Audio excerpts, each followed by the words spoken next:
I want to tell you a story, though, actually, because you talked earlier a little bit about this notion of being able to affect somebody's life or say something or recognize that a nickel drops in someone.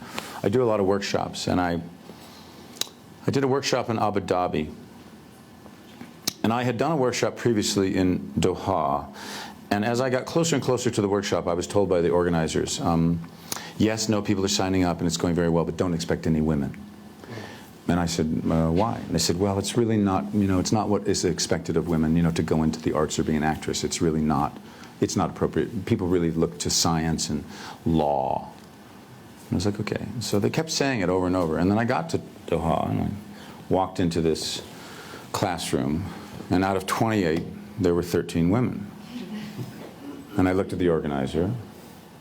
And then they asked me a couple weeks later, would you do another workshop in Abu Dhabi? And I said, yes, under one condition. And they said, what? And I said, the entire class has to be women. So that happened.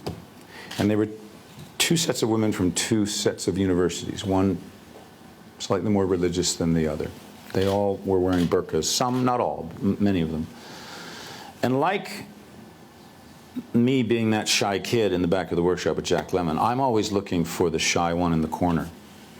And there was this girl who was over there with her friend. Her friend had gotten up, and they were doing scenes. They had prepared scenes from Shakespeare, and they were doing it in Arabic, and it was so interesting, and it was moving, and it was wild. But I kept seeing this girl who was like, you could tell that she wanted to be a part of it, but she was really terrified and nervous. And so we took a break, and when we came back, I was like, all right, who's going to get up next? Who's going to get up next? What about you? And she went, and I said, why? And she went, I don't know any Shakespeare. And I said, well, it doesn't have to be Shakespeare. And she said, what do you, it doesn't have to be Shakespeare? I said, no, not at all, you can do anything you want. She went, oh, I was told it had to be Shakespeare. I said, no, I don't know who told you that. So then she said, well, I said, do you know anything? And she said, well, I might know something from fried green tomatoes. And I thought, wow. So I asked her if she'd get up.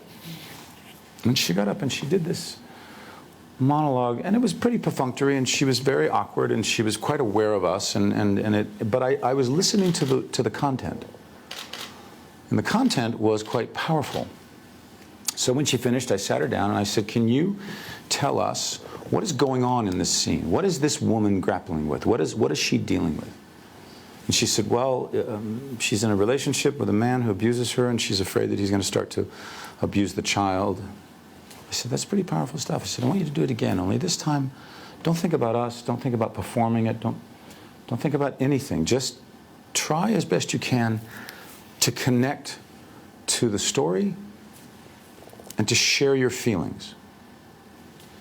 I said, you don't have to move, just sit right where you are, just do it again. So she did it again.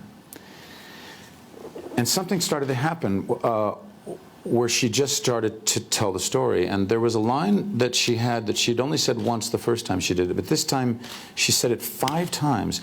And each time she said it, she hit her fist. And she said, and every time he beat me, I thought of God. And every time he beat me, I thought of God. And then tears flew out of her eyes.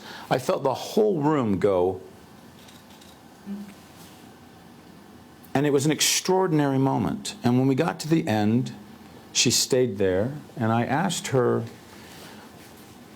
we can all tell you why that was different for us. Can you tell us why it was different for you? And she said something that said everything about what's wrong in this region in the world. She said, when you asked me to share my feelings, this is something I'm never asked.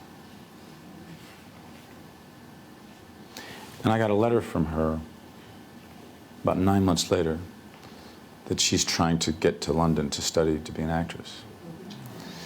And that makes everything worthwhile.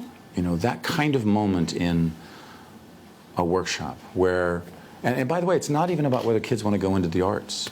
I have my own foundation now precisely because of what Jack Lemmon taught me, which was that he had this wonderful philosophy that if you've done well in the business you wanted to do well in, then it's your obligation to spend a good portion of your time sending the elevator back down. And I always thought that was a great term. But it's also about what the tools of theater and arts and culture, as well as the artists, can do for a kid who has no self-esteem, for somebody who has never collaborated before, for somebody who's never stood up for themselves. I think all of those things, all of those kind of experiences for somebody who was in the back of the classroom and shy and terrified, having some kind of identity crisis, who suddenly through a poetry project or a theater workshop finds a way to express themselves, finds a way to stand up. That's better for all of us. Because, we've all been in circumstances where we wish the person we were dealing with had somewhere along the line learned to communicate a little bit fucking better.